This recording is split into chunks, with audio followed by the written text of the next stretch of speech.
시청하기 전에 구독과 좋아요 버튼 꾹 눌러주시면 영상 제작에 아주 큰 힘이 됩니다. 월드클래스 캡틴 손흥민.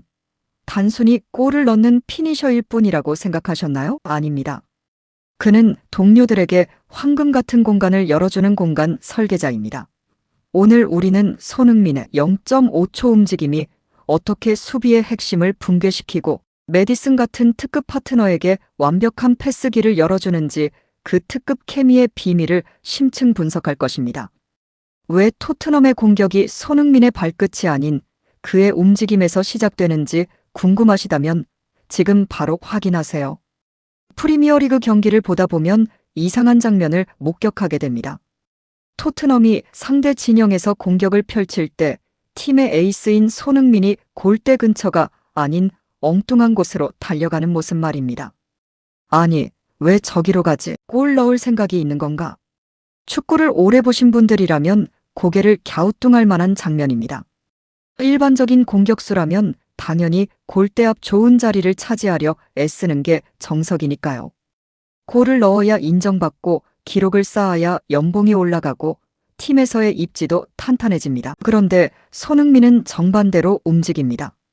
마치 골을 넣을 생각이 없다는 듯이 공과 멀어지는 방향으로 달립니다. 하지만 이것이야말로 손흥민이 세계 최고 공격수로 인정받는 진짜 이유입니다. 그는 단순히 공을 받아 골을 넣는 선수가 아닙니다. 자신이 공을 받지 않더라도, 아니 오히려 공을 받지 않음으로써 팀 전체를 살리는 전술적 천재입니다. 손흥민의 이 역설적인 움직임 뒤에는 치밀한 계산이 숨어 있습니다. 상대팀 수비수들은 손흥민의 움직임을 무시할 수 없습니다. 한순간의 방심이 곧바로 실점으로 이어질 수 있다는 것을 너무나 잘 알고 있기 때문입니다. 프리미어리그에서 10년 가까이 뛰며 쌓아온 손흥민의 명성은 결코 가볍지 않습니다. 수비수들은 경험을 통해 압니다. 손흥민에게 단 1m의 공간만 허락해도 위험하다는 것을. 그래서 손흥민이 중앙에서 측면으로 달려나가면 깊은 고민에 빠집니다. 따라가야 하나 말아야 하나. 저 자리를 비우면 중앙이 뻥 뚫리는데. 하지만 안 따라가면 손흥민이 프리로 공을 받는데. 바로 이 순간 딜레마에 빠진 수비수의 머릿속은 복잡해집니다. 결국 대부분의 센터백은 손흥민을 따라갈 수밖에 없습니다. 손흥민을 놔두는 것은 자살 행위나 다름없으니까요. 프리미어리그에서 손흥민의 골 결정력은 이미 검증되었습니다.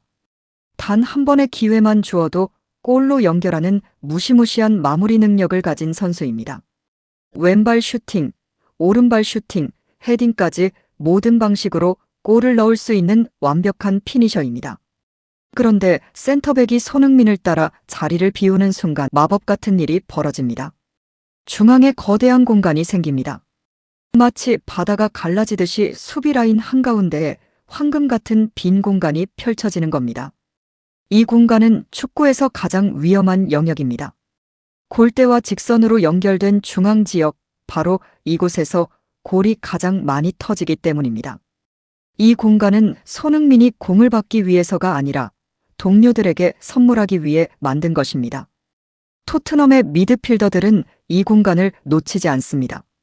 손흥민이 수비수를 끌고 간 빈자리로 재빠르게 침투합니다.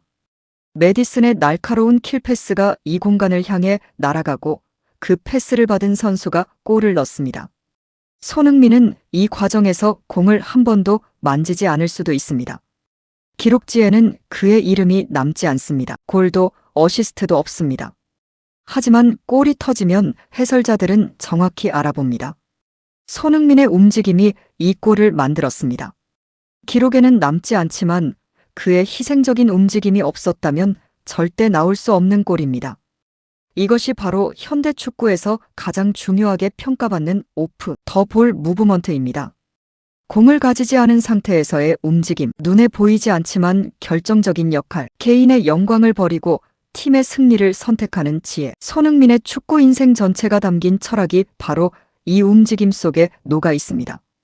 토트넘 감독진이 손흥민을 절대 포기할 수 없는 이유도, 전 세계 명문 구단들이 그를 탐내는 이유도 바로 여기에 있습니다. 그는 단순히 골을 넣는 공격수를 넘어서 팀의 공격 전술 자체를 완성시키는 퍼즐의 마지막 조각과 같은 존재입니다. 손흥민이 있고 없고의 차이는 단순히 선수 한 명의 차이가 아니라 시스템 전체의 작동 여부를 결정합니다. 그래서 토트넘은 손흥민의 나이가 30을 넘어도 계속해서 계약을 연장합니다. 젊은 선수들을 영입할 수도 있지만 손흥민이 가진 경험과 전술적 이해도 그리고 희생정신은 돈으로 살 수 없는 가치이기 때문입니다. 다음 장에서는 손흥민이 구체적으로 어떤 방식으로 상대 수비수들을 낚는지 그 치밀한 각도와 타이밍의 비밀을 파헤쳐 보겠습니다. 손흥민이 상대 센터백을 상대하는 방식은 거의 예술에 가깝습니다. 그는 단순히 빠르게 달리는 것이 아니라 상대의 심리를 완벽하게 읽고 이용합니다. 마치 바둑의 고수가 몇 수 앞을 내다보듯이 손흥민은 수비수의 반응을 미리 계산하고 움직입니다. 경기를 자세히 관찰해보면 흥미로운 장면을 발견할 수 있습니다. 손흥민이 풀 스피드로 달리지 않는 순간들 말입니다. 분명 그는 프리미어리그에서 손꼽히는 스피드를 가진 선수인데 이상하게도 중요한 순간에 80% 정도의 속도로만 달립니다. 전력 질주를 하면 더 빨리 공간에 도달할 수 있을 텐데도 말이죠. 왜일까요?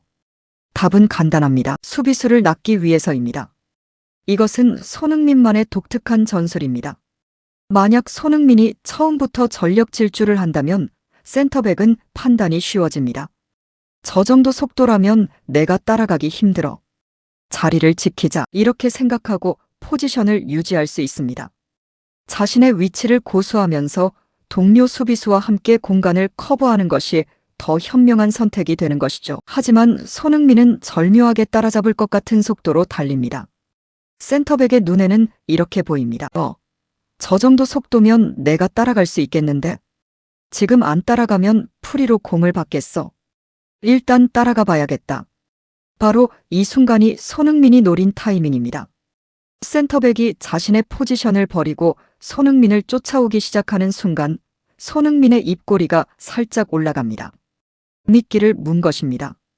그리고 수비수가 완전히 자리를 비웠다고 판단되는 순간 손흥민은 갑자기 속도를 높이거나 방향을 바꿉니다. 더욱 놀라운 것은 손흥민의 각도 조절 능력입니다. 그는 센터백을 끌고 갈 때 직선으로 달리지 않습니다. 미묘하게 대각선 방향으로 움직이며 수비수가 따라올 수밖에 없는 궤적을 만듭니다.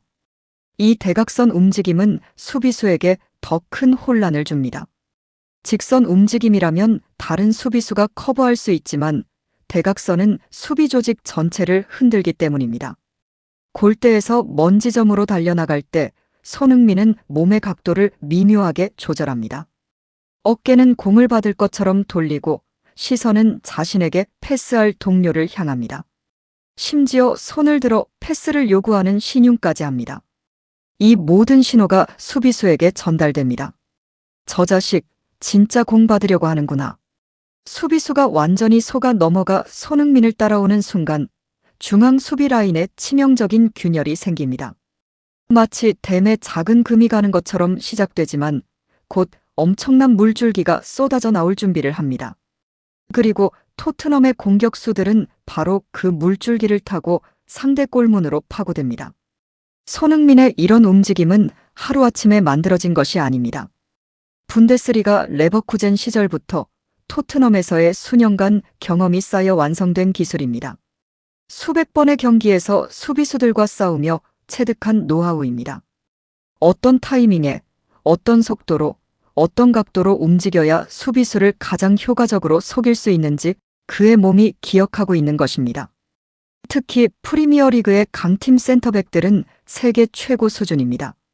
맨체스터 시티의 디아스, 리버풀의 반 다이크, 아스날의 가브리엘 같은 선수들은 웬만한 속임수에 넘어가지 않습니다. 이들은 오랜 경험과 뛰어난 전술 이해도를 바탕으로 공격수의 의도를 간파합니다. 하지만 손흥민은 이들마저 흔들어 놓습니다. 그의 움직임은 너무나 자연스럽고 설득력이 있어서 세계 최고 수비수들조차 이번엔 진짜인가 하는 의심을 갖게 만듭니다. 그 의심이 생기는 0.5초, 그것이면 충분합니다. 토트넘의 공격 시스템이 작동하기에는 0.5초면 충분하니까요. 손흥민이 센터백 한 명을 자신의 포지션에서 끌어내면 연쇄 반응이 시작됩니다. 수비형 미드필더가 내려오고 반대편 센터백이 중앙으로 좁혀 들어오고 풀백이 안쪽으로 이동합니다. 손흥민 한 명의 움직임이 상대팀 수비 전체를 흔드는 것입니다. 마치 도미노처럼 하나가 넘어지면 연쇄적으로 무너지는 것과 같습니다. 그리고 이 모든 과정에서 손흥민은 공을 한 번도 터치하지 않을 수 있습니다. 하지만 그의 존재 자체가, 그의 움직임 자체가 골을 만들어내는 촉매제가 됩니다. 다음 장에서는 손흥민의 이 움직임이 어떻게 팀 전체의 연쇄 반응을 일으키는지 이중 그림자 효과의 비밀을 알아보겠습니다. 이중 그림자의 마법. 축구는 11명이 하는 스포츠입니다. 하지만 때로는 한 명의 움직임이 상대팀 전체를 무너뜨릴 수 있습니다. 손흥민이 바로 그런 선수입니다. 그의 영향력은 단순히 1대1 상황에 국한되지 않습니다. 마치 물속에 던진 돌멩이가 만드는 파문처럼 그의 움직임은 경기장 전체로 퍼져나갑니다. 손흥민이 중앙으로 침투하는 순간을 자세히 들여다보면 놀라운 현상을 발견할 수 있습니다. 단순히 센터백 한 명만 움직이는 게 아니라 상대팀 수비수 대여섯 명이 동시에 반응한다는 사실입니다. 이것은 우연이 아닙니다. 손흥민의 움직임이 만들어내는 필연적인 결과입니다. 이것이 바로 이중 그림자 효과입니다. 먼저 센터백이 손흥민을 따라 움직입니다. 그러면 그 센터백이 비운 공간을 메우기 위해 수비형 미드필더가 아래로 내려옵니다. 수비형 미드필더가 내려오면 중앙 미드필더가 그 공간을 커버하기 위해 수비적으로 이동합니다. 축구는 이렇게 연결되어 있습니다. 한 명이 움직이면 다른 선수들도 따라 움직여야 합니다. 한편 반대편 센터백은 손흥민 쪽으로 좁혀 들어옵니다. 홀로 남겨진 센터백이 중앙을 혼자 지키기엔 공간이 너무 넓기 때문입니다. 그러면 그쪽 풀백도 안쪽으로 이동해야 합니다. 측면을 비우고 중앙을 보강하는 것이죠. 결과적으로 손흥민 한 명의 움직임에 5명의 수비수가 포지션을 바꾸게 됩니다. 이것은 엄청난 혼란을 의미합니다. 수비에서 가장 중요한 것은 조직력입니다. 각자의 위치에서 자신의 역할을 다하고 동료와 간격을 유지하며 서로 커뮤니케이션하는 것이 핵심입니다. 왜냐하면 축구에서 가장 중요한 것은 간격이기 때문입니다. 수비수들 사이의 간격이 일정하게 유지되어야 상대 공격을 효과적으로 막을 수 있습니다. 마치 그물망처럼 촘촘하게 연결되어 있어야 하는 것이죠. 간격이 벌어지면 그 사이로 공격수가 파고들고 간격이 너무 좁으면 측면이 비게 됩니다. 하지만 손흥민의 움직임은 이 그물망을 찢어버립니다. 수평적 간격도 벌어지고 수직적 간격도 깨집니다. 촘촘했던 수비 조직이 순식간에 구멍 숭숭 뚫린 치즈처럼 변합니다. 그리고 그 구멍 사이로 토트넘의 공격수들이 파고듭니다. 이때 토트넘의 다른 선수들이 가만히 있을 리 없습니다. 메디슨은 중앙에 열린 공간으로 킬패스를 찌릅니다. 쿨루셉스키는 측면의 하프 스페이스로 파고듭니다. 토트넘 풀백들은 측면 라인을 따라 전속력으로 오버래핑합니다. 모든 선수들이 손흥민이 만든 혼란을 최대한 활용합니다. 손흥민 한 명이 움직였을 뿐인데 토트넘의 4-5명이 동시에 위협적인 위치로 침투하게 됩니다. 상대 수비수들 입장에서는 악몽 같은 상황입니다. 방금까지만 해도 안정적이었던 수비 형태가 갑자기 무너지고 사방에서 위협이 몰려옵니다. 어디를 막아야 하지? 중앙, 측면, 뒷공간. 모든 곳이 위험한데. 이런 순간에 수비수들은 실수를 합니다. 판단이 늦어지거나 잘못된 선택을 하거나 동료와 신호가 꼬입니다. 그리고 그 순간의 실수가 곧 실점으로 이어집니다. 프리미어리그는 그런 리그입니다. 단 한 번의 실수도 용납되지 않는 무대입니다. 손흥민의 움직임이 무서운 이유는 여기에 있습니다. 그는 직접 골을 넣지 않아도 팀 동료들에게 골 넣을 기회를 무한대로 만들어줍니다. 축구는 결국 확률의 게임입니다. 더 많은 기회를 만드는 팀이 이깁니다. 손흥민은 그 기회를 만드는 선수입니다. 실제로 통계를 보면 놀라운 사실을 발견할 수 있습니다. 손흥민이 출전한 경기와 그렇지 않은 경기에서 토트넘의 공격 지표가 확연히 다릅니다. 슈팅 횟수, 유효 슈팅, 박스넷 터치, 크로스 성공률, 모든 지표가 손흥민이 뛸 때 더 좋습니다. 손흥민이 뛴 경기에서는 팀 전체의 슈팅 횟수가 늘어나고 골 결정력도 올라갑니다. 그가 직접 슛을 쏘지 않아도 그가 만든 공간 덕분에 동료들이 더 좋은 위치에서 더 여유롭게 슛을 시도할 수 있기 때문입니다.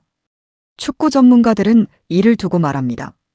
손흥민은 팀의 공격 엔진입니다. 그가 돌아가야 팀 전체가 움직입니다. 하지만 일반 팬들이 보기엔 잘 보이지 않습니다. TV 카메라는 주로 공을 따라가기 때문에 공과 멀리 떨어진 곳에서 움직이는 손흥민의 모습은 잘 잡히지 않습니다. 중계 화면에는 나오지 않는 움직임들, 그것이 바로 손흥민의 진가입니다. 그래서 어떤 팬들은 이렇게 말하기도 합니다. 오늘 손흥민 존재감이 없네. 하지만 감독과 선수들 그리고 전술을 아는 전문가들은 압니다. 손흥민이 얼마나 많은 일을 하고 있는지, 그의 움직임이 얼마나 팀에 도움이 되는지 말입니다. 기록에 남지 않는 가치, 통계로 측정할 수 없는 공헌, 그것이 바로 손흥민입니다. 손흥민의 이중 그림자 효과는 토트넘 공격 전술의 핵심 중의 핵심입니다. 그가 있기에 메디슨이 빛나고 쿨루셉스키가 활약하고 풀백들이 자유롭게 공격에 가담할 수 있습니다. 다음 장에서는 손흥민과 완벽한 호흡을 맞추는 메디슨의 역할을, 두 사람의 놀라운 케미스트리를 살펴보겠습니다. 축구에는 케미스트리라는 말이 있습니다. 선수들 간의 호흡, 궁합을 의미하는 말입니다. 손흥민과 제임스 메디슨의 관계를 설명하기에 이보다 완벽한 단어는 없을 것입니다. 두 선수의 조합은 단순한 팀 동료를 넘어서 마치 한 몸처럼 움직이는 완벽한 파트너십을 보여줍니다. 이 두 선수는 마치 수십 년을 함께 뛴 것처럼 서로를 이해합니다. 눈빛만 봐도, 몸의 각도만 봐도 상대가 무엇을 원하는지 알아챕니다. 이것은 단순한 감각이 아닙니다. 수백 번의 훈련과 경기를 통해 쌓인 신뢰와 이해의 결과물입니다. 메디슨이 중원에서 공을 잡으면 손흥민은 이미 움직이기 시작합니다. 그리고 메디슨은 손흥민이 어디로 갈지 이미 알고 있습니다. 말로 하지 않아도, 신호를 주고받지 않아도 두 선수는 완벽하게 싱크로나이즈 됩니다. 마치 오케스트라의 지휘자와 연주자처럼 보이지 않는 리듬으로 하나가 됩니다. 손흥민이 센터백을 끌고 중앙을 비우는 순간 메디슨의 눈이 번뜩입니다. 그 0.5초의 타이밍을 놓치지 않고 메디슨은 손흥민이 만든 공간을 향해 킬패스를 찌릅니다. 이 패스는 단순한 공의 이동이 아닙니다. 손흥민의 희생과 메디슨의 통찰력이 만나는 예술작품입니다. 이 패스는 예술입니다. 각도, 속도, 높이, 모든 것이 완벽합니다. 침투하는 동료 선수가 스트라이드를 끊지 않고 바로 슛으로 연결할 수 있는 그런 완벽한 패스입니다. 받는 선수의 입장에서 가장 편한 발, 가장 편한 높이, 가장 편한 타이밍에 공이 도착합니다. 메디슨이 이렇게 정확한 패스를 할 수 있는 이유는 무엇일까요? 단순히 패스 실력이 뛰어나서일까요?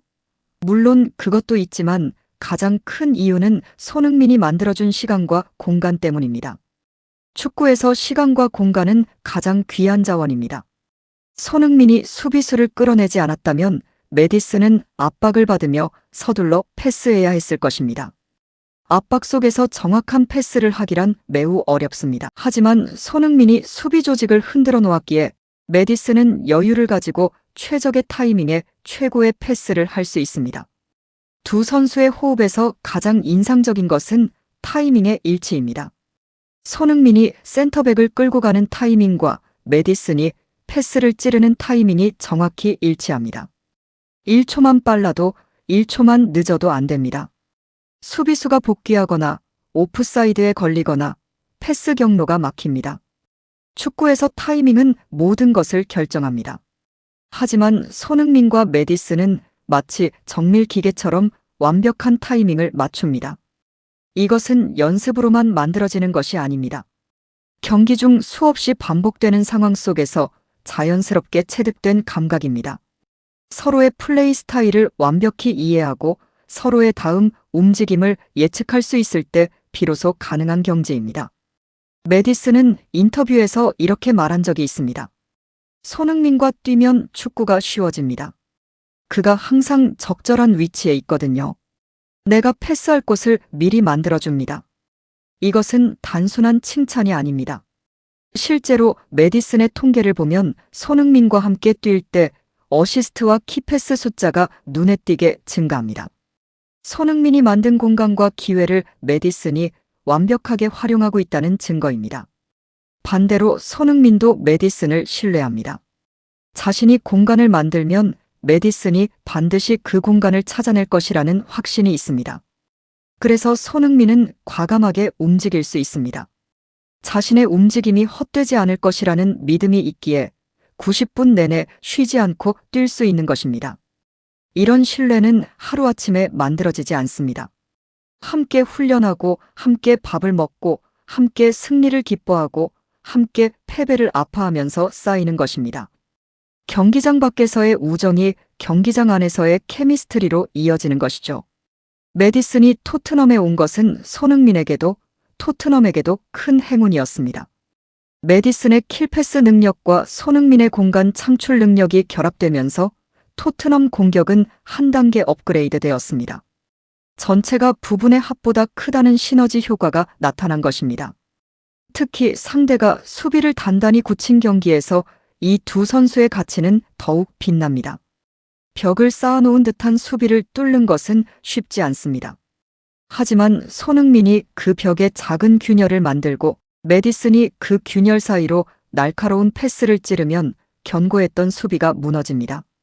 손흥민과 메디슨의 조합은 프리미어리그에서 가장 위협적인 연결고리 중 하나로 평가받습니다. 맨체스터 시티의 데 브라위너와 할란드, 아스날의 웨데고르와 사카에 비견되는 케미스트리입니다. 하지만 손흥민 메디슨 조합의 특별함은 따로 있습니다. 두 선수 모두 이타적이라는 점입니다. 자신의 기록보다 팀의 승리를 우선시합니다. 패스할 수 있으면 패스하고 동료가 더 좋은 위치에 있으면 기꺼이 양보합니다. 이런 이타심이 팀워크로 이어지고 팀워크가 승리로 이어집니다. 다음 장에서는 또 다른 동료 쿨루셉스키가 손흥민의 움직임을 어떻게 활용하는지 알아보겠습니다. 축구는 좌우 균형의 스포츠입니다. 한쪽이 막히면 반대쪽으로 공격하고 한쪽에 압력을 가하면 반대쪽이 비게 마련입니다. 손흥민과 쿨루셉스키의 관계가 바로 이런 원리를 완벽하게 보여줍니다. 마치 시소의 양쪽 끝처럼 한쪽이 내려가면 다른 쪽이 올라가는 완벽한 균형을 이룹니다. 손흥민이 주로 왼쪽에서 활동한다면 쿨루셉스키는 오른쪽 윙어입니다. 두 선수는 서로 정반대편에 있지만 묘하게 연결되어 있습니다. 손흥민이 움직이면 쿨루셉스키에게 기회가 생기고 쿨루셉스키가 공을 잡으면 손흥민의 움직임이 더욱 빛납니다. 이것은 우연이 아니라 토트넘의 전술 시스템이 만들어낸 완벽한 설계입니다. 손흥민이 중앙으로 침투해서 센터백들을 끌고 들어가면 상대팀의 수비 균형이 한쪽으로 기울어집니다. 마치 시소처럼 한쪽이 내려가면 반대쪽이 올라가는 것처럼 손흥민 쪽으로 수비가 쏠리면 쿨루셉스키 쪽은 상대적으로 여유가 생깁니다. 이것이 바로 축구의 기본 원리입니다. 특히 상대팀 왼쪽 풀백의 고민이 깊어집니다. 프리미어리그 풀백들은 현대 축구에서 가장 힘든 포지션 중 하나입니다. 공격과 수비를 모두 해야 하고 측면을 혼자 감당해야 하며 상대 윙어의 압박을 견뎌내야 합니다. 손흥민의 움직임에 반응해서 중앙으로 좁혀 들어가야 할까요? 아니면 자신의 자리를 지키며 쿨루셉스키를 막아야 할까요? 이 딜레마 상황에서 대부분의 풀백은 실수를 합니다. 두 가지를 동시에 할 수는 없으니까요. 선택의 순간에 놓이면 인간은 실수하기 마련입니다. 만약 중앙으로 좁혀 들어가면 쿨루셉스키에게 엄청난 공간이 열립니다. 측면 라인을 따라 펼쳐진 넓은 공간, 그것은 윙어에게는 천국과도 같습니다.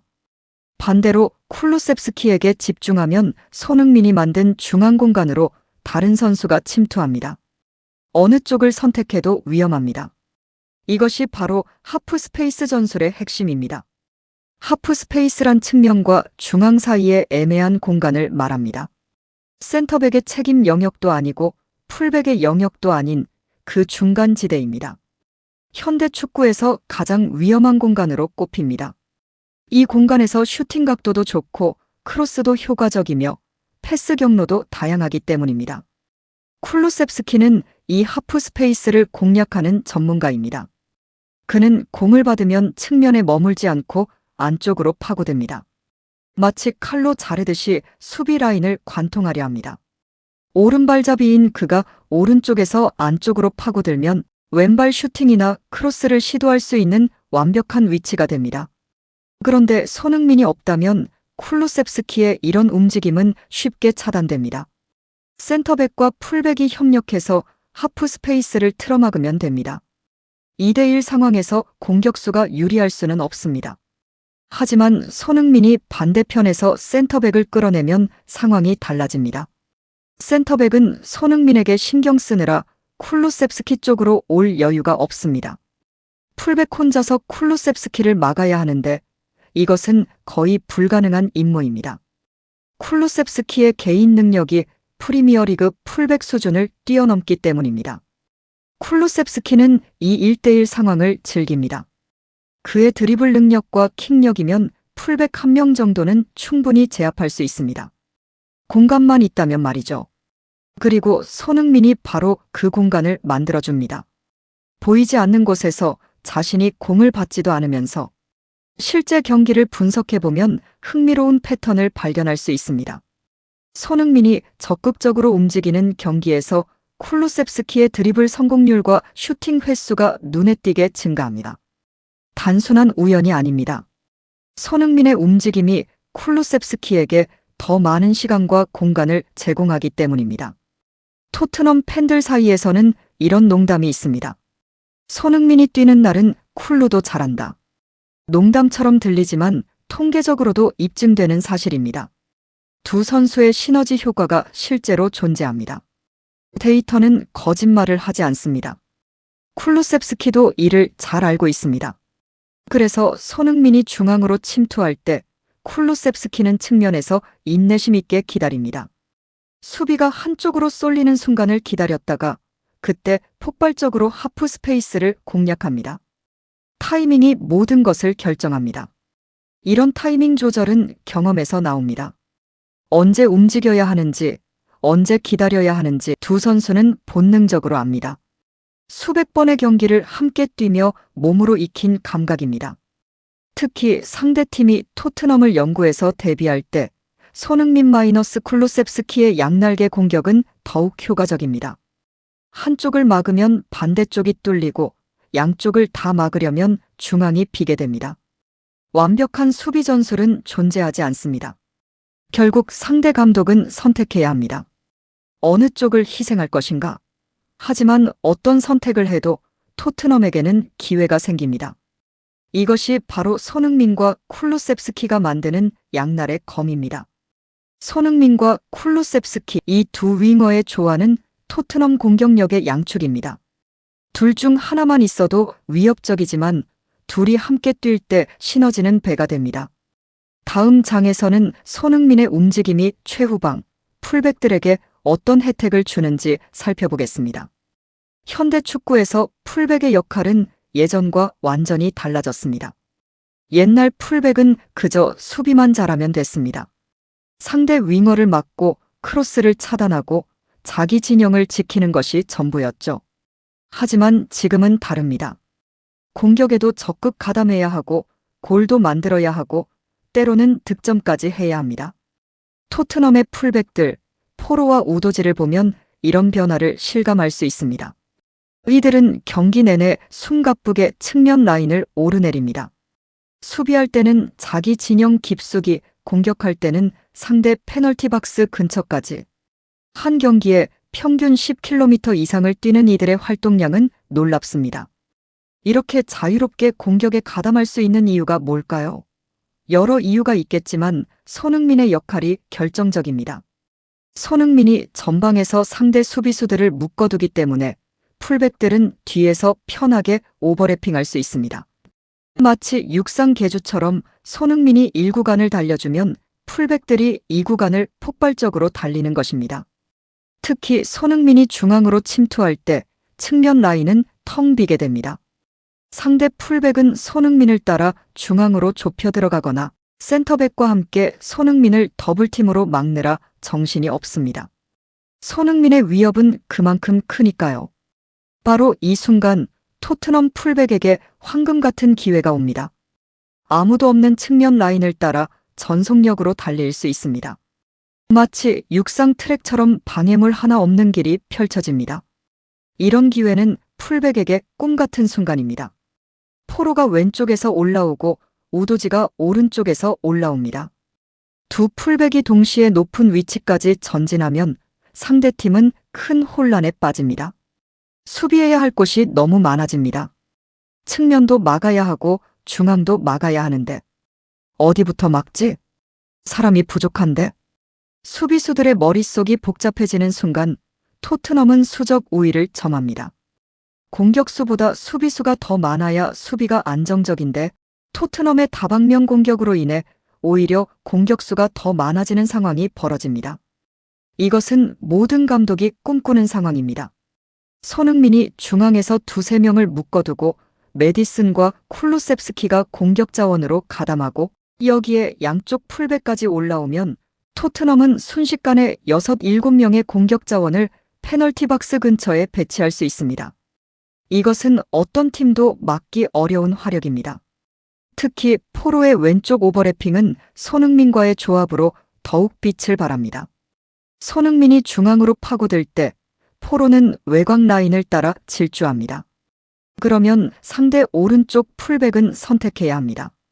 손흥민을 막을 것인가, 포로를 막을 것인가? 대부분은 손흥민을 선택합니다.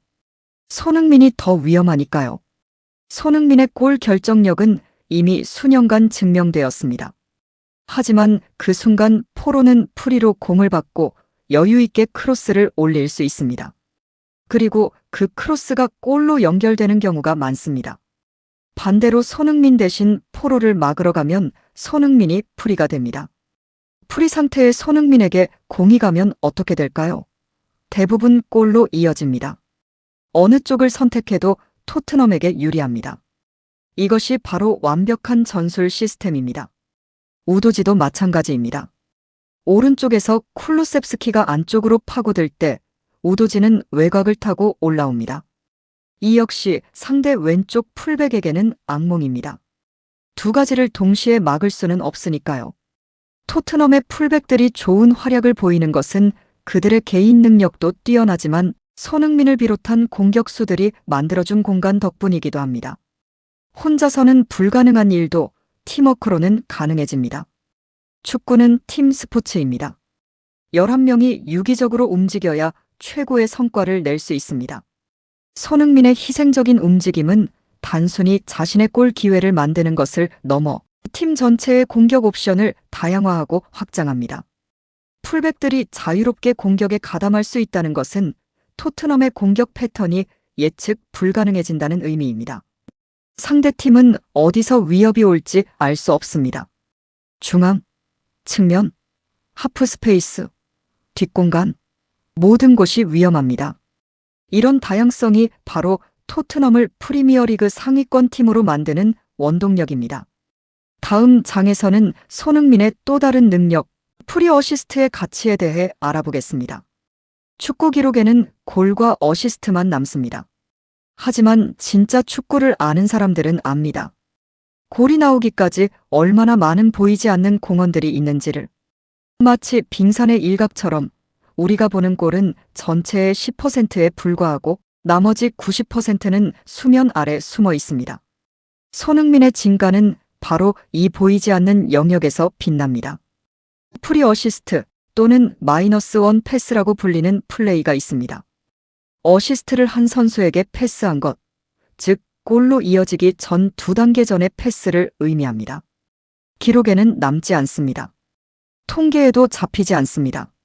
하지만 이 패스가 없었다면 골도 없었을 그런 결정적인 패스입니다. 손흥민은 이런 프리 어시스트를 많이 만들어내는 선수입니다. 특히 페널티 박스 근처에서 그의 판단력과 패스 감각은 탁월합니다. 수비수 두세 명을 끌고 들어간 뒤 순간적으로 측면으로 빠지는 짧은 패스. 이 패스를 받은 동료는 수비가 비어있는 상태에서 여유 있게 크로스를 올리거나 슛을 때릴 수 있습니다. 왜 직접 슛을 안 쏘지? 팬들은 가끔 이렇게 의아해합니다. 손흥민이 슛을 쏠 수 있는 위치인데도 패스를 선택하는 경우가 있으니까요. 개인 기록을 쌓고 싶다면 직접 슛을 쏘는 게 맞습니다. 하지만 손흥민의 판단은 정확합니다. 자신이 슛을 쏘면 골 확률이 30%라면 동료에게 패스하면 골 확률이 70%라는 것을 순간적으로 계산합니다. 개인 기록보다 팀의 득점이 중요합니다. 자신의 골보다 팀의 승리가 우선입니다. 손흥민의 이런 이타적인 마인드가 프리 어시스트로 나타납니다. 특히 좁은 공간에서의 짧은 패스는 예술입니다. 각도, 힘 조절, 타이밍 모든 것이 완벽해야 합니다. 페널티 박스 안은 수비수들로 빽빽하게 차 있습니다. 그 틈 사이로 정확한 패스를 넣는 것은 바늘구멍에 실을 꿰는 것만큼 어렵습니다. 패스가 너무 강하면 동료가 받기 어렵고 너무 약하면 수비수가 가로챕니다. 각도가 조금만 틀려도 동료의 움직임과 맞지 않습니다. 손흥민은 이 모든 변수를 0.1초 만에 계산하고 완벽한 패스를 내놓습니다.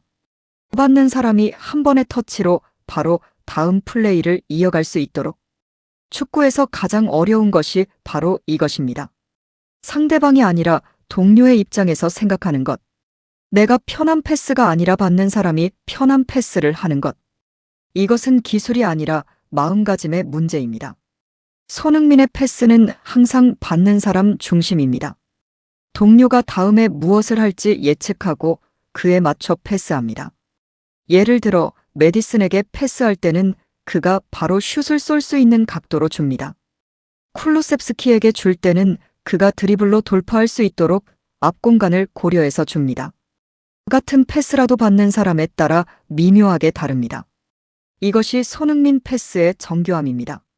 기계가 아닌 인간이, 그것도 순간적인 판단으로 이런 정교함을 구현한다는 것은 놀라운 일입니다. 전문가들은 손흥민의 어시스트 투 더 어시스트 능력을 높이 평가합니다. 직접적인 도움은 아니지만 골의 시작점을 만드는 능력 말입니다. 실제로 토트넘의 많은 골들을 역추적해보면 시작점에 손흥민의 프리마이너스 어시스트가 있는 경우가 많습니다. 손흥민이 수비수를 끌고 들어가서 공간을 만들고 짧은 패스를 내주고 그 패스를 받은 선수가 크로스를 올리고 그 크로스를 다른 선수가 골로 연결하는 이 과정에서 손흥민의 이름은 기록에 남지 않습니다. 하지만 이 골은 손흥민 없이는 불가능했습니다. 토트넘 감독 포스테코글루는 이렇게 말했습니다. 손흥민의 가치는 골과 어시스트 숫자로 측정할 수 없습니다. 그가 팀을 위해 하는 모든 것들, 보이지 않는 헌신들이 우리를 강하게 만듭니다. 동료 선수들도 손흥민의 이런 플레이를 인정합니다. 그와 함께 뛰면 자신들의 플레이가 더 쉬워진다고 말합니다. 좋은 위치에서 공을 받을 수 있고 여유를 가지고 플레이할 수 있다고 합니다. 프리 어시스트는 숫자로 증명하기 어렵지만 경기를 보는 눈이 있는 사람이라면 그 가치를 알 수 있습니다. 손흥민의 이타심, 팀워크, 전술적 이해도가 모두 녹아있는 플레이가 바로 프리 어시스트입니다. 다음 마지막 장에서는 손흥민이 토트넘에게 어떤 의미인지 종합적으로 정리해 보겠습니다. 한 팀을 자동차에 비유한다면 손흥민은 엔진입니다. 겉으로 화려하게 보이는 차체가 아니라 보이지 않지만 모든 것을 움직이게 하는 심장부 말입니다.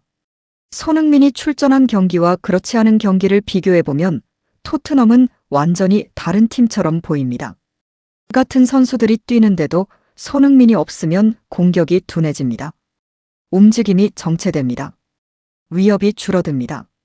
왜일까요? 손흥민이 골을 넣어서? 물론 그것도 있습니다. 하지만 더 중요한 것은 그의 존재가 만들어내는 전술적 효과입니다.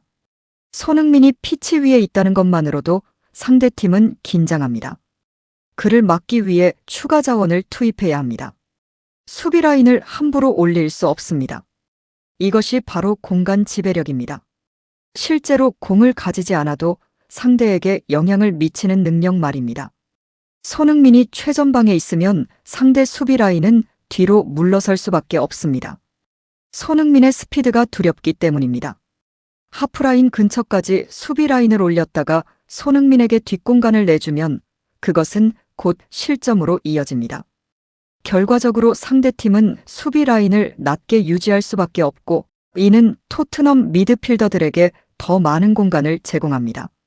압박이 약해지고 패스 성공률이 올라가고 공격 빌드업이 수월해집니다. 손흥민 한 명 때문에 토트넘 전체가 편해지는 것입니다. 또한 손흥민은 수비에서도 중요한 역할을 합니다. 공을 빼앗겼을 때 가장 먼저 달려가서 압박하는 선수가 손흥민입니다. 공격수가 수비를 열심히 하면 무슨 의미가 있을까요? 엄청난 의미가 있습니다. 최전방 공격수가 압박을 시작하면 그것이 신호가 되어 팀 전체가 압박 모드로 전환됩니다. 미드필더들이 따라 올라가고 수비수들도 라인을 올립니다. 반대로 공격수가 압박을 게을리하면 팀 전체가 느슨해집니다. 수비 조직이 무너지고 상대에게 시간과 공간을 내줍니다. 손흥민의 헌신적인 수비 가담은 토트넘의 조직력을 높이는데 결정적입니다. 그래서 감독들이 손흥민을 사랑하는 겁니다. 능력도 뛰어나지만 팀을 위해 뛰는 태도가 모범적이기 때문입니다. 프리미어리그에서 손흥민만큼 공격과 수비를 모두 열심히 하는 공격수를 찾기 어렵습니다. 대부분의 스타 공격수들은 공격에만 집중하고 수비는 대충 합니다. 하지만 손흥민은 다릅니다. 90분 내내 풀로 뛰어다니며 팀을 위해 헌신합니다. 이런 프로페셔널한 태도가 동료들에게도 긍정적인 영향을 미칩니다. 손흥민 형이 저렇게 뛰는데 나라고 게을리할 수 있나? 젊은 선수들은 손흥민을 보며 배웁니다. 프로의 자세가 무엇인지, 팀을 위한 희생이 무엇인지. 손흥민은 단순한 선수를 넘어 토트넘의 정신적 지주입니다. 팀의 캡틴이자 리더입니다. 경기장 안에서뿐만 아니라 밖에서도 팀을 이끕니다. 그의 월드클래스는 기술에서만 나오는 것이 아닙니다. 인성, 태도, 리더십, 이 모든 것이 합쳐져서 만들어집니다. 골 기록만 보면 손흥민보다 뛰어난 선수들이 있을 수 있습니다. 하지만 팀에 미치는 총체적인 영향력을 고려하면 손흥민만큼 가치 있는 선수는 드뭅니다. 토트넘이 손흥민의 계약을 계속 연장하는 이유가 여기에 있습니다. 단순히 골을 넣어서가 아니라 팀 전체를 끌어올리는 힘이 있기 때문입니다. 축구는 11명이 하는 스포츠입니다. 하지만 그 11명 중에 손흥민 같은 선수가 한 명 있으면 팀은 12명이 뛰는 것 같은 효과를 냅니다. 보이지 않는 움직임으로 공간을 만들고 동료들을 살리고 상대를 혼란에 빠뜨리고 팀 전체를 승리로 이끄는, 이것이 바로 손흥민이 진정한 월드클래스인 이유입니다. 그의 가치는 숫자로 측정할 수 없습니다. 기록으로 설명할 수 없습니다. 직접 경기를 보고 그의 움직임을 분석하고 팀에 미치는 영향을 이해해야만 알 수 있는 가치입니다. 손흥민은 토트넘의 엔진이자 심장입니다. 그가 뛰어야 토트넘이 살아 움직입니다. 그리고 이 엔진은 아직도 힘차게 돌아가고 있습니다. 프리미어리그 최고의 무대에서 세계 최고의 선수들과 경쟁하며 여전히 빛나고 있습니다.